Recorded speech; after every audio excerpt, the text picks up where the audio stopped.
दोस्तों, क्या आपको मालूम है आखिर दुबई के पास इतना पैसा आता कहां से है और दुबई के शेख ऐशो आराम की जिंदगी जीने के लिए इतना सारा पैसा कहां से लाते हैं? अगर हम आपसे पूछें कि दुबई के पास पिछले 20 सालों में इतना पैसा कहां से आया, तो हमें पता है आप में से ज्यादातर लोगों का जवाब यही होगा कि वहां पर तेल की खदानें हैं। तो दोस्तों, हम आपको बता दें, दुबई में जनरेट होने वाला जितना भी पैसा है उसका मात्र 1% ही तेल की वजह से आता है और वहीं बाकी 99% कहां से आता है। आज की इस वीडियो में जिसे जानने के बाद आप ना हैरान हुए तो कहिएगा, क्योंकि आज आप दुबई के उस सच से रूबरू होंगे जो आपको पूरी तरह से दंग करके रख देगा।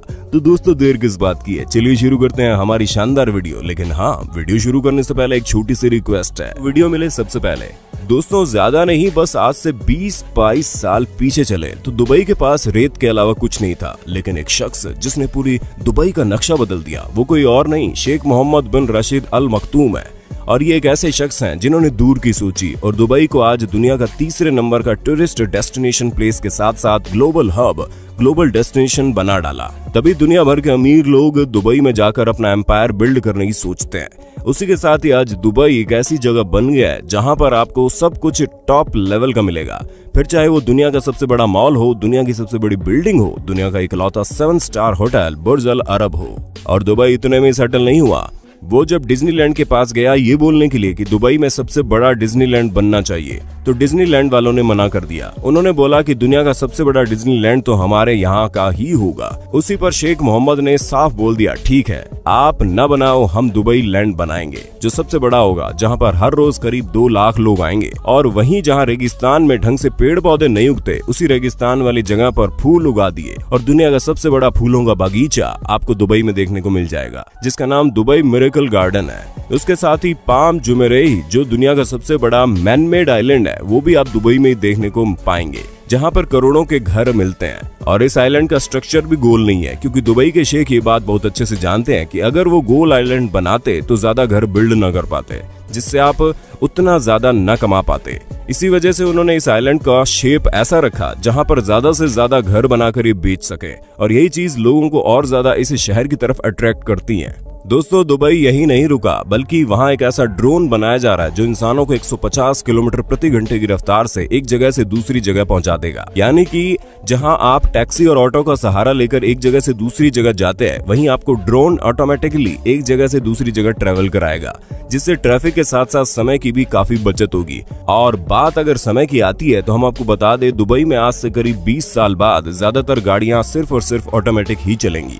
यानी कि दुबई इस काम में भी लगा हुआ है कि वहां पर कम से कम एक्सीडेंट हो और लोग ज्यादा से ज्यादा इलेक्ट्रिसिटी से चलने वाली ऑटोमेटिक गाड़ियों का इस्तेमाल करके ऑयल की कम खपत करें। सिर्फ इतना ही नहीं, आज अगर हम दुबई के क्राइम रेट की बात करें तो वो भी लगभग 0 है, क्योंकि ना तो वहां चोरी चकारी होती है, ना ही लूटपाट। उसके साथ ही रेप और किडनैपिंग जैसे केस भी वहां पर ना के बराबर ही देखने को मिलते हैं, जिसकी सबसे बड़ी वजह वहां का सख्त कानून है। और वो इसलिए है क्योंकि वहां पर कोई भी क्राइम करते हो तो आपको पता नहीं चलेगा, आपके अकाउंट से पैसे कट जाएंगे, फिर चाहे वो ट्रैफिक तोड़ने का क्राइम हो या फिर गाड़ी गंदी करके घूमने का।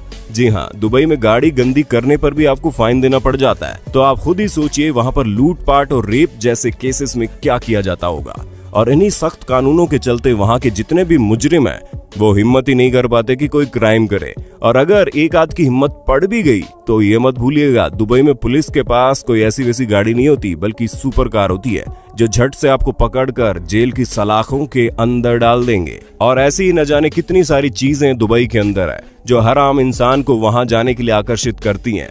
और यही वजह है कि आपको सिर्फ दुबई में लोकल शेख 8 से 10% ही मिलेंगे, बाकी वहां पर सभी दूसरे देशों के लोग रहते हैं। और ऐसा इसलिए संभव हो पाया है क्योंकि दुबई ना तो अपने देश में रहने वाले लोगों से कोई टैक्स वसूलता है, ना ही वहां रहने के लिए आपको कोई अलग परमिट की जरूरत है।